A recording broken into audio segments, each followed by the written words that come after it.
The story continues with Lori and Rick sitting beside Carl's bed, grieving and desperately hoping that Shane and Otis will return in time so the surgery can continue.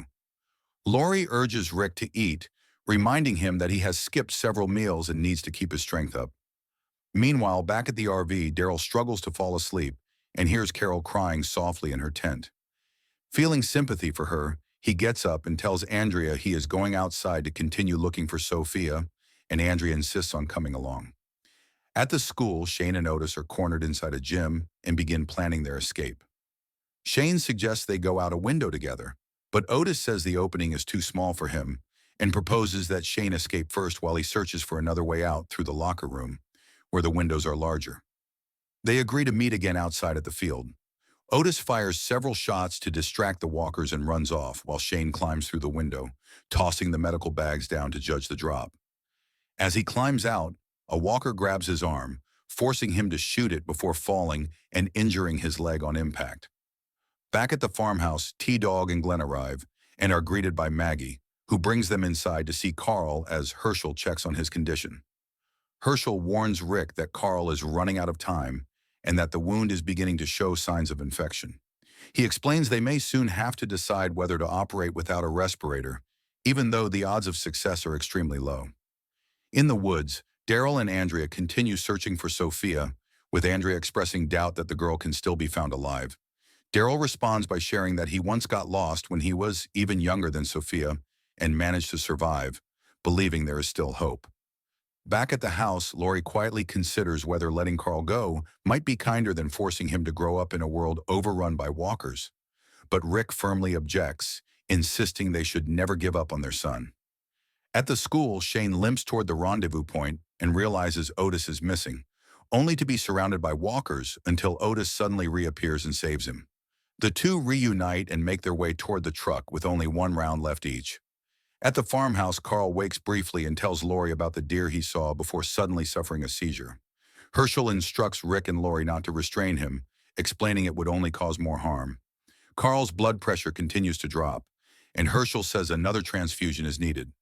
Rick volunteers again, but Hershel warns he has already given too much blood and risks cardiac arrest. Rick insists they continue without delay. Meanwhile, Daryl and Andrea encounter a walker tangled in tree branches, its lower body eaten away. Andrea asks Daryl to put it down to end its suffering, and though he initially refuses, he eventually agrees and kills it. Back at the house, Patricia stitches up T-Dog's wound and tells him that if he had waited a few more days, the infection would have killed him.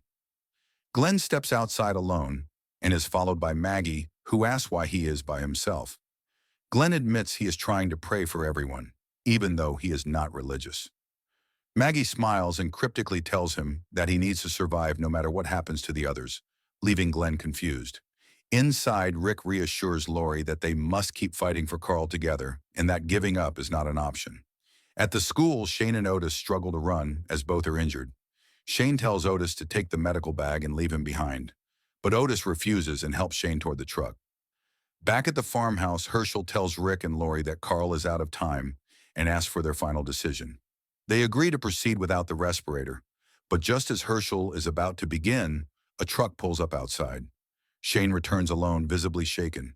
When asked about Otis, Shane claims the walkers got him. He tells Rick that they were surrounded and out of ammunition, and that Otis pushed him ahead, telling him to run while he stayed behind to cover. Maggie is devastated, and Glenn asks her who she has lost since the outbreak. Maggie reveals she has already lost her mother, her brother, and now Otis. Hershel later emerges from the room and announces that Carl has stabilized, bringing relief to everyone. Shane goes to see Carl, and Lori asks him not to leave the group. Maggie hands Shane Otis's clothes, and he goes to shower, where he notices scratches on his head and back. The truth is then revealed. When Shane and Otis were escaping with their last rounds, Shane shot Otis in the leg, took the medical supplies, and left him to be devoured by walkers. In the present, Shane shaves his head and stares at his reflection, hinting that a more darker version of him is awakened. Thanks so much for watching. If you like this recap, leave a like and subscribe for more 5-minute movie breakdowns. I'll see you in the next one.